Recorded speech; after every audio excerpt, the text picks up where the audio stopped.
pleasant good morning to all my dear students. I hope you all are fine and taking care of yourself. So, students, in the previous class, we discussed all the four types of past tense. Let's revise, and after that, we will start future tense. So, simple past tense. This tense is used for an action that happened at a particular time in the past.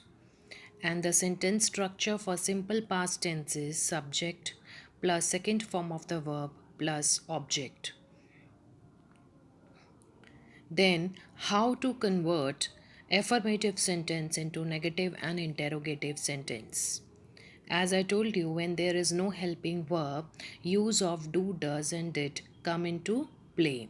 But in the past tense, we use did. Whether the subject is singular or plural, no confusion, we will use did. So, I played, the sentence will be written as I did not play. And the interrogative sentence will be did I play.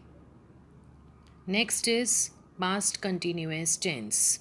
Past continuous tense is used for an action which was happening at a particular time in the past. Continuous means the action was going on but in the past. Sentence structure is subject plus helping verb plus first form of the verb plus ing plus object. You will add ing to the first form of the verb. Helping verb was or were. Was is used with singular subject and were is used with plural subject. Similarly, if you want to convert past continuous sentence into negative and interrogative form, it is quite simple because it is now in these helping verbs are there. If I say they were playing, simply you have to add not and convert it into negative form. It will be written as they were not playing. An interrogative form will be written as were they playing with a question mark. Next is the past perfect tense. Sentence structure for past perfect tense is subject plus had plus third form of the verb plus object. Here, had will be used whether the subject is singular or plural, no confusion. And in the perfect tenses, we use third form of the verb. So, this tense is used basically for two actions.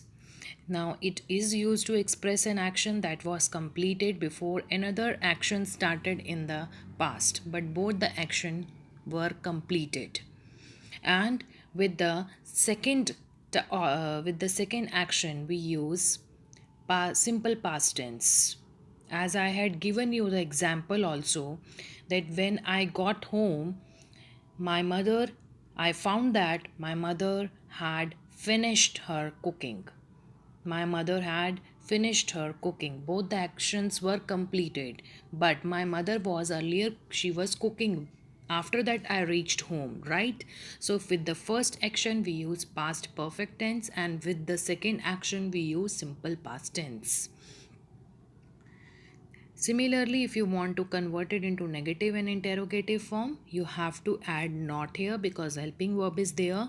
So Sheila had not played, had Sheila played with a question mark. That will be your interrogative sentence. Last is the past perfect continuous tense.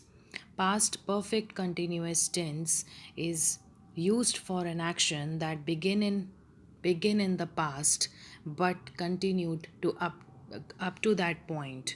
Like when I got home, I found that my mother had been finishing her cooking. The task was still going on up to that point. The first action was not completed. Here also two actions were there, but here one action is not completed. That is, my mother had been finishing her cooking. She was still cooking, but she was about to finish. Okay, so this is the difference between past perfect and past perfect continuous tense.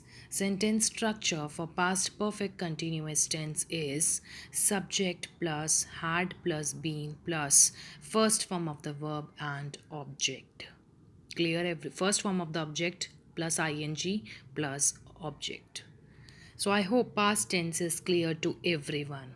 Now we are going to study about future tense.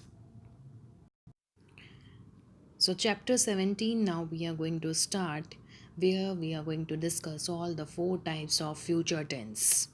Simple future tense is used for an action that will take place at a particular time in the future. And the sentence structure is subject plus will or shall plus first form of the verb plus object. With I or we will use shall, and with the third person and second person we will use will. Okay, so this tense is used to express an action that will happen in the future, that will happen at some particular point in the future. Is it clear? Now, if you want to convert it into negative and interrogative form, how will you? Here again, helping verb is there. Simply, you have to add not. Ravi will play, Ravi will not play. This is the negative sentence. And interrogative will be, will Ravi play with a question mark. Next is future continuous tense. Future continuous tense is used to express an action which will be in a progress, at a particular time in the future. Because if you talk about tomorrow at 5 p.m., you will be doing your English homework. That will be the plan for tomorrow at 5 p.m. So, this is to express an action that will be in progress at a particular time in the future.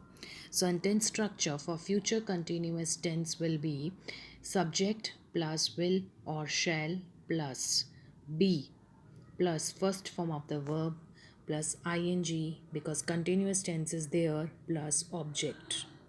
I hope simple future tense and future continuous tense is clear to you.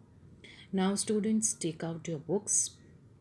In your book, we will study more about future tense, about the use of simple future tense, that where else we will use simple future tense and what are those conditions.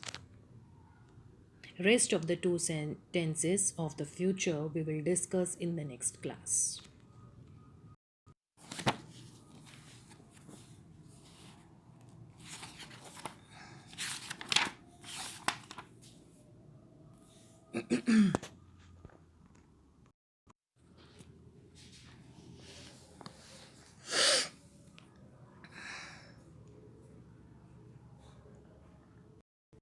By using going to plus first form of the verb also, we can express simple future tense. It looks as if it is going to rain tonight. She is going to sell her house this week. That old wall is going to fall soon. Now these sentences, they express the intention for the future event which is likely to occur. Now in these sentences,